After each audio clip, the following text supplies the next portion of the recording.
तो दोस्तों आज का टॉपिक है आईटी सपोर्ट। हम बात करेंगे कुछ क्वेश्चंस के बारे में जो लोग नॉर्मली सोचते हैं और कोशिश करेंगे उनका जवाब देने की। जैसे इसे किस किस नाम से जाना जाता है, आईटी सपोर्ट क्या है, इसमें हमें क्या क्या काम करना पड़ता है, इसमें कौन कौन सी टेक्नोलॉजीज पे हम काम करते हैं, आपको कौन सी टेक्नोलॉजीज चूज करनी चाहिए अगर आप जॉब लेना चाहते हो एज अ फ्रेशर, आपको सर्टिफिकेशंस की जरूरत है या नहीं।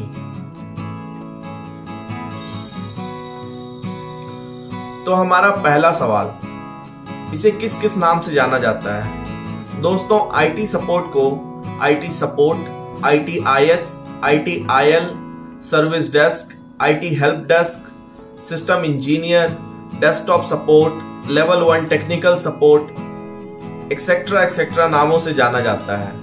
ये मैं आपको इसलिए बता रहा हूं कि आप डिफरेंट नाम सुन के कंफ्यूज ना हो जाएं कि भाई ये तो डिफरेंट जॉब है। तो ऐसा कुछ नहीं है, मोर और लेस सब एक जैसा काम ही होता है।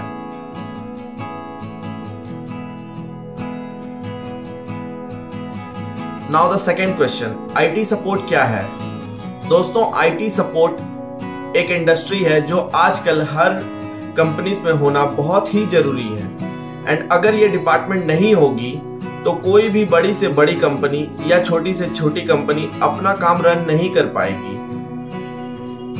जैसा कि आपको पता है, हर कंपनीज में एम्प्लॉयज डिफरेंट सॉफ्टवेयर में वर्क करते हैं। ये सॉफ्टवेयर इंजीनियर्स द्वारा डेवलप किए जाते हैं, बट किस यूजर को कितनी एक्सेस देनी है या फिर किसे एक्सेस देनी है या नहीं भी देनी है, कौन किस डिपार्टमेंट में है एंड उसे कौन कौन सी एक्सेस की जरूरत होगी, इसका कंट्रोल आईटी सपोर्ट प्रोवाइड करती है।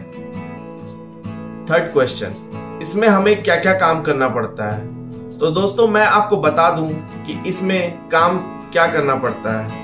इसमें एक पोर्टल होता है जिसे सर्विस नाउ के नाम से जानते हैं।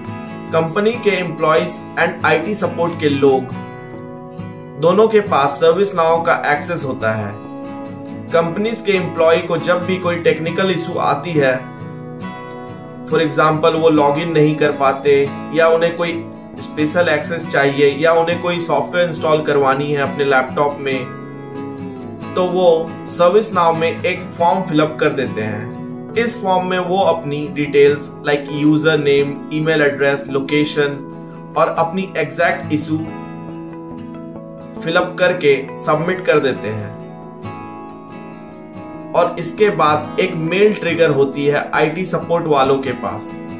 आईटी सपोर्ट वाले उस टिकट को खोल कर देखते हैं कि इस यूजर को कौन सी इशू है, और अगर ये वर्क उनके एरिया ऑफ स्कोप में रहता है तो वो इसे रिजॉल्व करने की कोशिश करते हैं।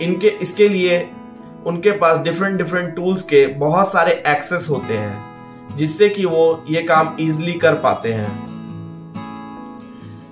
अब बात करते हैं कि अगर वो नहीं कर पाए तो क्या होगा। तो दोस्तों इन केस अगर वो एक प्रॉब्लम को सॉल्व नहीं कर पाते या उन्हें नहीं पता कि कैसे सॉल्व करना है, तो उन्हें वो टिकट को एक स्पेसिफिक टीम के पास एस्केलेट करना पड़ता है, और वो स्पेसिफिक टीम ये मेक श्योर करती है कि वो टिकट जल्द से जल्द रिजॉल्व हो जाए सो दैट यूजर अपना नॉर्मल काम कर पाए।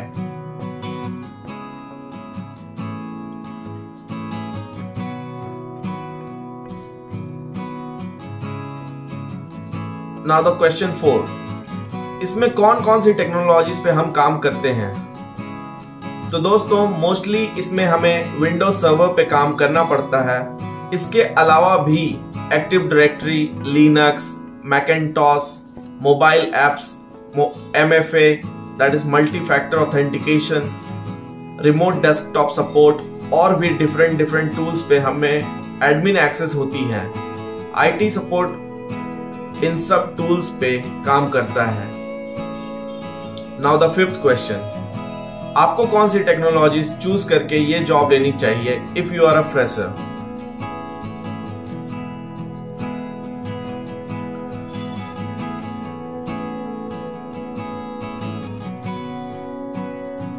तो दोस्तों, अगर आप फ्रेशर हो और इस जॉब के लिए अप्लाई करना चाहते हो तो मैं आपको सजेस्ट करूंगा कि आप पहले active directory, office 365 and computer trouble shooting के बेसिक चीजों को समझें और जानें।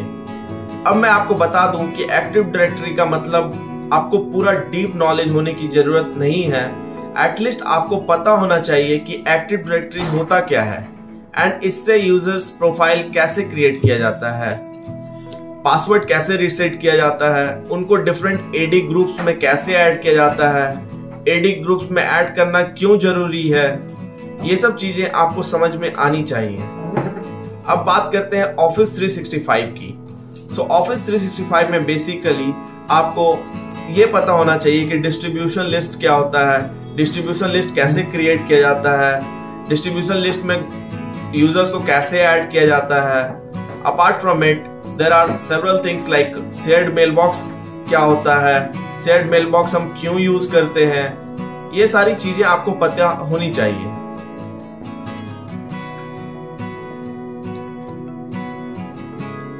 और बेसिक ट्रबल शूटिंग में आपको ये पता होना चाहिए कि सॉफ्टवेयर कैसे इंस्टॉल किया जाता है।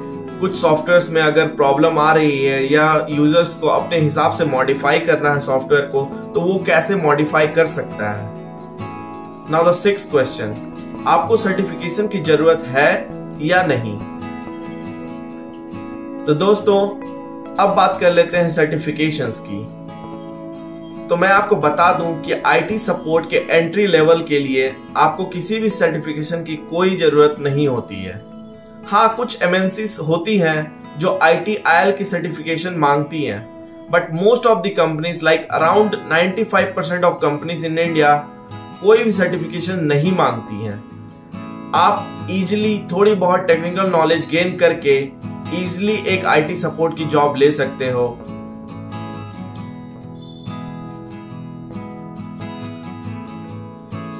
बट अगर आपने कोई भी टेक्निकल सर्टिफिकेशन किया है then it will be a plus point and you will definitely get a handsome salary while cracking a job in any company.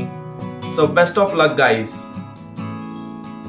तो दोस्तों, मैंने आपको हर क्वेश्चन का आंसर दे दिया है। अगर आपको ये वीडियो अच्छा लगा हो तो आप मेरे चैनल को सब्सक्राइब कर सकते हो, या फिर अगर आपको कुछ भी समझ नहीं आया हो या फिर आप किसी रिलेटेड टॉपिक पे कोई स्पेसिफिक वीडियो चाहते हो तो आप हमें कमेंट करके जरूर बताएं। हम पूरी कोशिश करेंगे आपके क्वेश्चन का आंसर देने की, एल्स हम उस टॉपिक पे एक वीडियो जरूर बनाएंगे जिससे कि आपको थोड़ी डीप क्लैरिटी मिल सके।